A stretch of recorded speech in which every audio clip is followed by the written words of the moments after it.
दोस्तों my channel साना भाई 10th math education research.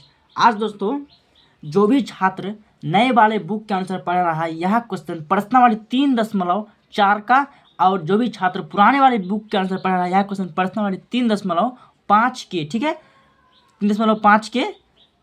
आज हम यहाँ अब 4 नंबर का क्वेश्चन, ठीक है, 4 नंबर का 1 नंबर क्वेश्चन को क्या करेंगे, सॉल्व करेंगे, ठीक है।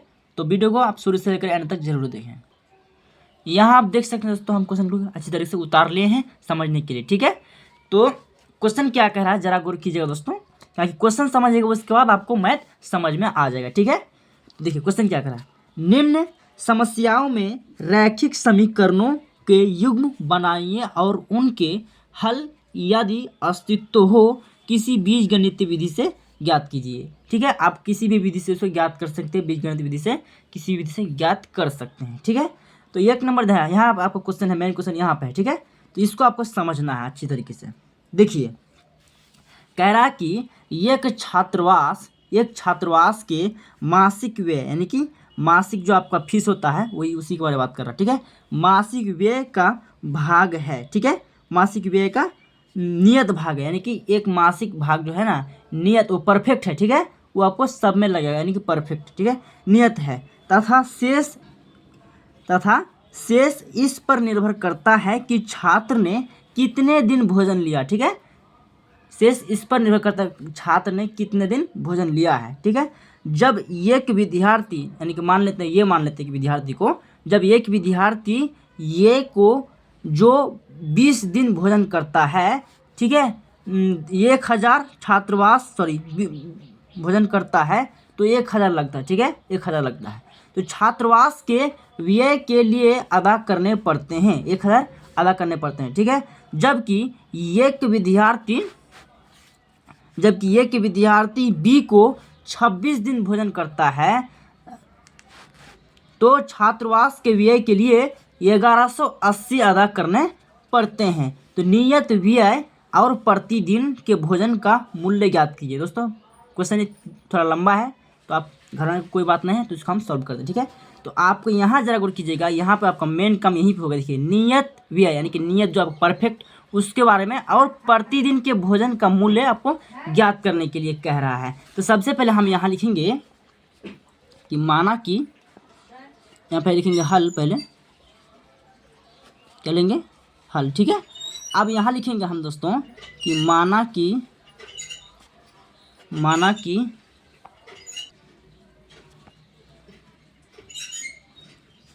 नियत, ठीक है,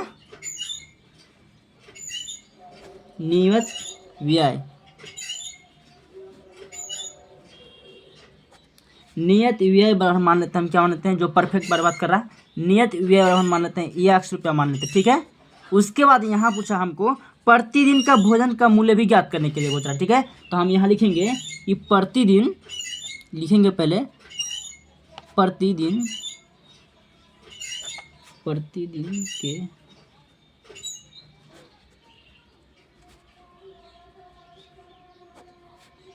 भोजन का मूल्य, ठीक है,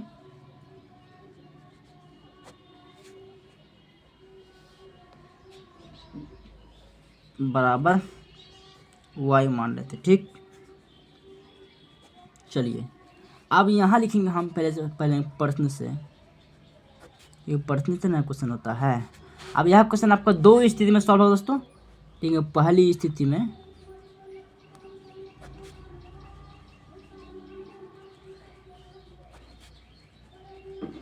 ठीक है, तो एक बार फिर से क्वेश्चन पर गौर कीजिएगा, तभी आपको फिर समझ में आएगा। देखिए यहाँ क्वेश्चन कह रहा है कि एक छात्रावास के मासिक का व्यय नियत है, क्योंकि हम मासिक नियत व्यय, मासिक का भाग नियत है, ठीक है।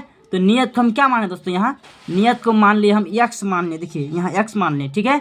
तो उसी प्रकार से हम यहाँ पर लिखेंगे x, लिखेंगे यहाँ x, ठीक। उसके बाद यहाँ देखिएगा, फिर से हम समझाते हैं अच्छी तरीके से। भाग नियत है तो परफेक्ट है, वो जानते हैं, वो, तथा शेष इस पर निर्भर करता है कि छात्र ने कितने दिन भोजन लिया है, ठीक है। तो जब एक विद्यार्थी ये को 20 दिन, देखिए यहाँ दिन प्रतिदिन, यहाँ 20 दिन पूछा है तो हम प्रतिदिन को क्या माने हैं, y माने हैं, तो यही सेम तरीका यहाँ पे क्या हो जाएगा 20y हो जाएगा, ठीक है, x प्लस 20y, ठीक है। तो यहाँ लिखेंगे 20y, इस प्रकार से आपको क्वेश्चन को समझ के बनाना है, प्लस 20y लिख लेना। अब फिर से गौर कीजिएगा, यहाँ देखिए 20 दिन भोजन करता है तो 1000 छात्रावास के व्यय के लिए अदा करने पड़ते हैं। तो सेम तरीका दोस्तों, तो बराबर क्या कर देंगे 1000 कर देंगे, बराबर 1000 कर देंगे। ये आप क्या मान लेंगे, इसको हम क्या मान लेंगे, इसको हम मान लेंगे समीकरण 1, ठीक है।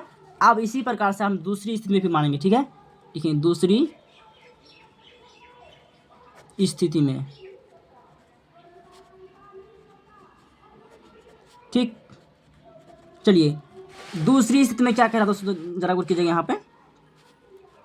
देखिए जबकि यहाँ से शुरू है, देखिए जबकि एक विद्यार्थी बी, देखिए दूसरा गया बी को 26 दिन, यहाँ देखिए यहाँ पर गौर कीजिएगा 26 दिन पूछा है। सबसे पहले क्वेश्चन में हमको यहाँ कह दिया है कि एक भाग नियत है, नियत व्यय है, ठीक है।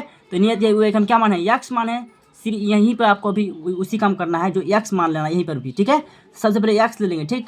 उसके बाद यहाँ कह रहा है कि 26 दिन, देखिए प्रतिदिन के क्या माने हम y माने हैं ना, तो इसीलिए हम क्या करेंगे 26y, x प्लस 26y कर देना, ठीक है। उसके बाद देखिए 26 दिन भोजन करता है, छात्रावास के व्यय के लिए 1180 अदा करने पड़ते, हम क्या करेंगे सिंपली बार में 1180 लिख देंगे, ठीक है। तो यहाँ हम लिख देंगे, यहाँ क्या लिख देंगे, तो नियत भाग तो x मान लिए हैं। उसके बाद यहाँ प्रतिदिन क्या माने हमें, क्या माने हैं दोस्तों, यहाँ देखिए प्रतिदिन को माने हम क्या माने हैं y माने, देखिए प्रतिदिन के भोजन का मूल्य बराबर y माने हैं। तो इसी प्रकार से हम क्या करेंगे, तो 26 दिन पूछा है तो हम इस प्रकार क्या करेंगे 26y लिख देंगे, ठीक है। बराबर यहाँ क्या कर देंगे, जो आपको 1180 जो यहाँ पूछा है दोस्तों, तो इसका हम लिख देंगे बराबर में, ठीक है। चलिए क्या कर देंगे, लिख देंगे 1180 लिख देंगे, इतना में लिया है, ठीक है। उसके बाद इसका हम समीकरण 2 मान लेंगे, ठीक है। चलिए दोस्तों अब यहाँ आपको गौर कीजिएगा दोस्तों, यहाँ कि देखिए हम इसको क्या मानेंगे, विलोपन विधि से क्या करेंगे, सॉल्व कर देंगे, बीजगणित विधि से सॉल्व कर देंगे, ठीक है। तो यहाँ गौर कीजिएगा विलोपन विधि क्या क्या होता है कि x प्लस 20y 1000 है ना, और यहाँ पर भी x प्लस 26y, यानी कि x और x दोनों पद सेम है, सेम जो रहेगा तो अगर सेम रहेगा तो हम एक से या दूसरा हम क्या कर देंगे घटा देंगे, ठीक है। तो यहाँ हम लिख देंगे, क्या लिखेंगे कि समीकरण जो है ना, इस समीकरण 2 है, तो समीकरण क्या कर देंगे, समीकरण 2, उसके बाद समीकरण 2 घटा 1 लिख देंगे, क्योंकि समीकरण 2 में कितना है, तो x प्लस 26y, समीकरण 1 में क्या है 20y, यानी कि 26y से 20 वो घटा देंगे, समीकरण 2 को 1 से घटा देंगे, ठीक है। तो अब यहाँ मेरा पेज एंड हो, चलिए दूसरा पेज सब करते हैं इसको। तो सिंपल दोस्तों समीकरण 2 घटा 1 कर दिए हैं, ठीक है। तो अब हम समीकरण 2 का पहले बता लेंगे। समीकरण 2 इस प्रकार से आपका है कि x प्लस 26y और बराबर कितना है 1180 होगा, ठीक है। ये समीकरण 2, ठीक है। देखिए समीकरण 2 घटा 1 यहाँ किए हैं ना, समीकरण 2 लिख देंगे पहले, उसके बाद समीकरण 1 लिख देंगे, x प्लस 20y और बराबर 1000 करना, ठीक। चलिए तो समीकरण 2 से 1 को घटाएंगे तो यहाँ आपका जरा गौर कीजिएगा दोस्तों, जो आपका प्लस में है वो आपका माइनस में हो जाएगा, ठीक है, माइनस कर देना है।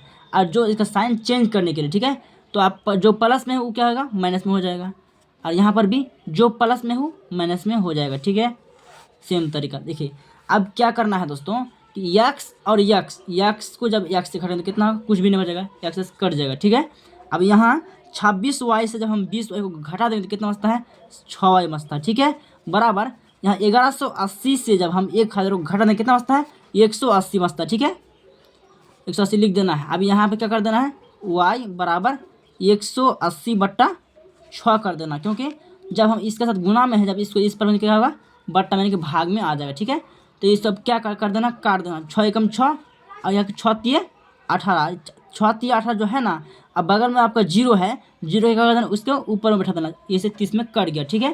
तो क्या निकल गया y बराबर क्या निकल गया 30 निकल गया, ठीक है। अब यहाँ सेम तरीका दोस्तों यहाँ लिखना है y का मान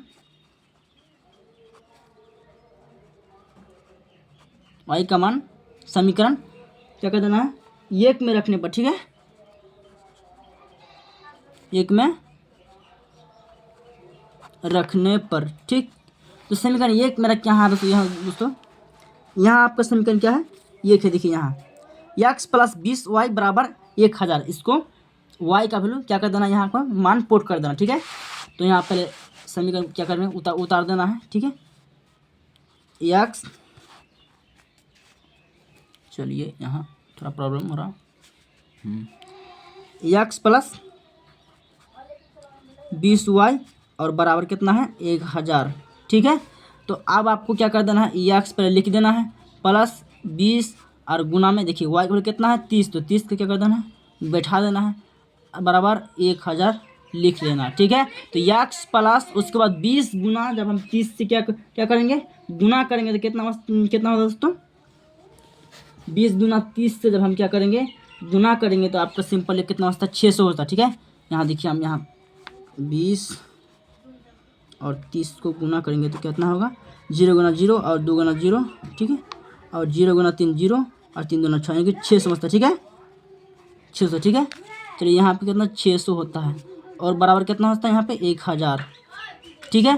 तो x बराबर जब हम 600 जब इस पार भेजेंगे तो कितना होता है, क्या हो जाएगा, जो प्लस में है वो क्या हो जाएगा माइनस में हो जाएगा, ठीक है। तो 1000 पहले लिख लेना है, उसके बाद इसको हम क्या करेंगे माइनस कर देंगे तो कितना होता है 600, ठीक है। तो x बराबर कितना होता है, जब 1000 से 600 करेंगे कितना होता है 400 बचता है, ठीक है। देखिए यहाँ 400 बैठ गया। तो अब यहाँ आपको लिख लेना है कि नियत मासिक व्यय x बराबर कितना लिखना है 4, देखो कितना निकला है 400 निकला है। तो आपका 400 निकल गया x का वैल्यू, देखिए x का क्या माने थे हम नियत माने थे, ठीक है। उसके बाद प्रतिदिन माने थे, ठीक है। तो प्रतिदिन के भी आप क्या कर देना लिख देना है, प्रतिदिन का व्यय